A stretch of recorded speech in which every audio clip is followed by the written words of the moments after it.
Megastar Chiranjeevi పుట్టినరోజు వేడుకలను అభిమానులు ఘనంగా జరుపుకున్నారు. నల్గొండ జిల్లా మిర్యాలగూడకు చెందిన యువకులు 15,000 విత్తన బంతులు చల్లారు. సామాజిక సేవలో ముందుండే చిరంజీవి స్ఫూర్తితో పర్యావరణ పరిరక్షణ కోసం గుట్టలు, కొండ ప్రాంతాల్లో చల్లినట్లు తెలిపారు. హైదరాబాద్లో Telugu television, digital media technicians workers federation ఆధ్వర్యంలో చిరంజీవి రక్తనిధి కేంద్రంలో మెగా రక్తదాన శిబిరాన్ని నిర్వహించారు. పలువురు టీవీ ఆర్టిస్టులతో పాటు సుమారు 300 మంది రక్తదానం చేశారు. నటుడు ఉత్తేజ్ తన మయూకా టాకీస్ శిక్షణా కేంద్రంలోని 30 మంది విద్యార్థులతో హాజరై రక్తదాన శిబిరంలో పాల్గొన్నారు.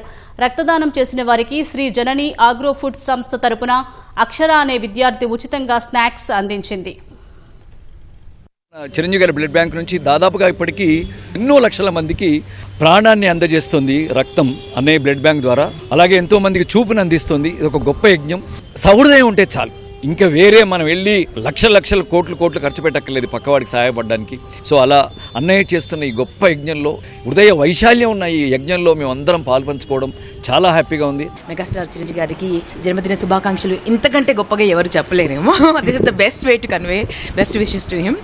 సో మన ప్రాణంగా ప్రేమించి మన మెగాస్టార్ చిరంజీవికి ఇంకొకరి ప్రాణం కాపాడే పని చేస్తే వారికి అంతకంటే బెస్ట్ గిఫ్ట్ ఇంకోటి ఉండదండి. సో మనం అందరం పాల్గొందాము.